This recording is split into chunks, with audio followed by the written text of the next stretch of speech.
Good evening, everybody, and welcome back into the Spectrum Center for day 2 of the ACC tournament. I'm Ryan Bridges. On Tuesday night, Syracuse men's basketball defenders were trying to defend Miami out on the perimeter. But then, in a blink of an eye, the Hurricanes were living right here in the paint, shooting 58% on two-pointers. All week, Adrian Autry and Syracuse men's basketball talked about one thing, and that's playing a full 40 minutes. Losing momentum halfway through games has been a struggle all season. But tonight, the Orange made it all the way to the end. However, when SU needed shots most to fall in the second half, they clanked right off this rim and came right back down. The Orange shot 8 of 30 after the break. You could have said that Syracuse football's offense was one of the greatest shows on turf this season.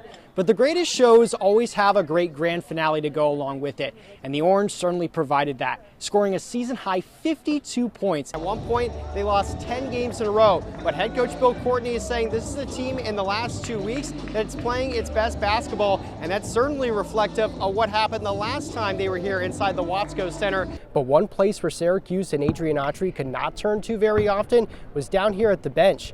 The Orange's second unit only had 4 points on a combined 1 of 8 shooting from the field. Did the importance of this game shine through when you heard from Coach Autry and the players afterward?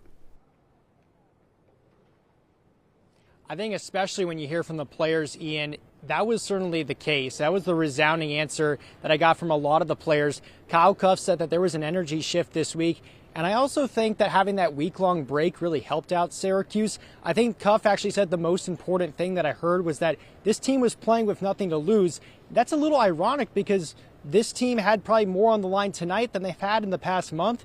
But Syracuse, I think, had a good chance to reset their mindset, get back into the groove of things, and realize what they really want out of this season, and that's to make a run at the ACC championship. So, Ryan, we speak of that run to the ACC championship, and we know that defense wins championships. So tell me, why was Syracuse so effective defensively tonight, second least amount of points given up this year? I think, Dan, it was just a case of NC State missing shots. I talked to Jake Juan Carlos briefly in the locker room. He said that they did a good job about sliding into those gaps on those non-shooters and forcing more contested shots. But then someone asked Adrian Autry a pretty similar question to what you just asked me, and he flat out said, NC State just missed a ton of shots. 8 for 27 from 3 tonight. This is a team that shoots 32% from 3 coming into this season. They shot 34% from the field in this game. You're not winning any games like that. And while NC State was taking some contested looks, they had some open ones as well, and they just couldn't bury any of them. Yeah, you know, Ryan, you just mentioned the threes there as well. SU chucked up over 30 in their loss against Pitt just a few days ago. In this one, only shooting 8 the entire day. Did Coach Autry have anything to say about the offensive game plan change coming into this one? I think the offensive game plan changed in that first frame, Ben. That's when Syracuse really started to figure out that, hey, Ben Middlebrooks is getting into a bit of foul trouble. That's the starting center, probably the tallest player on the floor for the Wolfpack.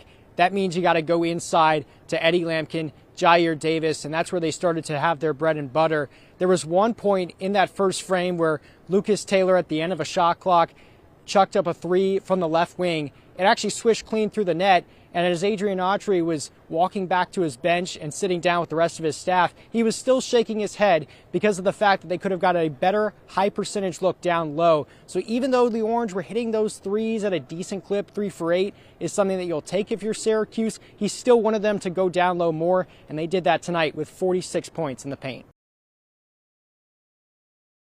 Welcome back into NCC Sports. I'm Ryan Bridges. Syracuse men's basketball forward Chris Bell just finished up his junior season, which means around the same time next year here in Syracuse, he'll get one of these. Nope, just kidding. He entered the transfer portal today alongside guard Elijah Moore, and it's the end of an up-and-down career for Bell with the Orange. As a freshman, Jim Boeheim benched him several times for his lack of rebounding. However, in his second year, Bell posted career highs across the board and was second in the ACC in three-point percentage at 42%. But then this season, Bell's 75-game starting streak was snapped and his three-point percentage dropped to 35%. As for Elijah Moore, he got a lot of the same treatment as Bell during his freshman campaign. Moore started over half the games that he played in, but recorded the 8th most minutes per game on the entire team. A toe injury also kept him out for the final 7 games of this season. The Orange have had plenty of what sports fans like to call tests. But what's another word for a test? An exam.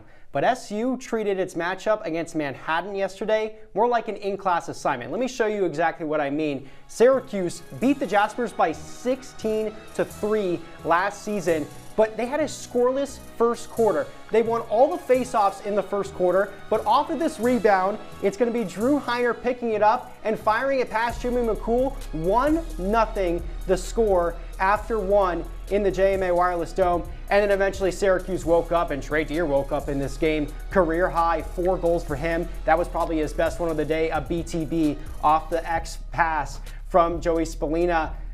Manhattan was not done just there. A fluky play. Ball eventually finds the stick of Jack Miller. He buries it. It's 3-2 with 6 minutes to go in the second. Joey Spallina, though, behind Cage, so crafty in this one, had 4 assists. Most of them came from that area where he quarterbacked so well, had a team high 6 points. Now he's taking it himself. One of his 2 goals, gets his hands free. The lefty shot is good, and he's just walking into it. Syracuse went on a massive run. Eventually, after that, Jack Miller goal where it made it 3-2, the Orange scored 15 straight goals, and they got a lot of the backups involved. Not necessarily a backup here, but Wyatt Hoddle does finish on the doorstep. And then a true backup, Owen O'Farrell, starts to back up, gets his hands free with a nice little spin move, and fires it past Connor Halford. Syracuse rolls 18-2.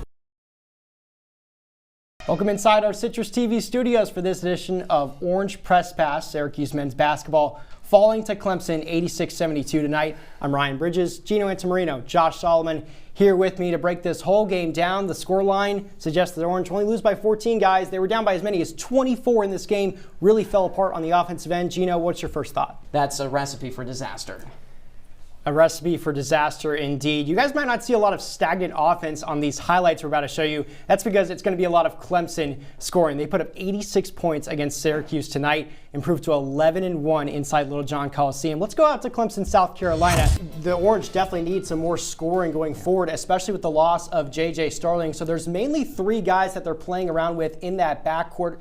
For the most part, it's Lucas Taylor, who also got into the starting lineup in place of Starling today. Jake Juan Carlos has been there, and then Elijah Moore. When you think about those 3 guys, I know you want Elijah Moore in the starting lineup, but who goes next to him?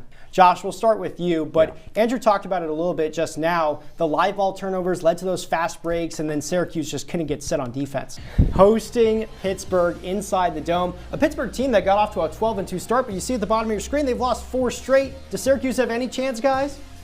When they both don't have an answer, that's not a good sign. And once you suffer that 1 quad 3 loss, it kind of wipes you out of contention for that NCAA tournament. That's where Syracuse is trying to go, but we're out of time here on Orange Press Pass. For Ryan Bridges, AJ Myers, Sean Dempsey, and all of our producers behind the scenes, we say goodnight from Syracuse. All right, John, I want you to think about Syracuse football's offense as a race car for a second. The Orange got a brand new engine in quarterback Kyle McCord. They got shiny new parts, such as pass catchers Aronde Gadsden and Trevor Pena returning from injury. But there's also a new man at the wheel, offensive coordinator Jeff Nixon.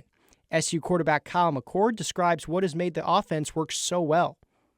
Every single third down, pretty much, there's a certain call that I was thinking in my head that, okay, it's, 3rd and 5, I want this call, and he would call it. Then that's always a good sign when you're on the same page as your offensive coordinator like that, and you really get things rolling.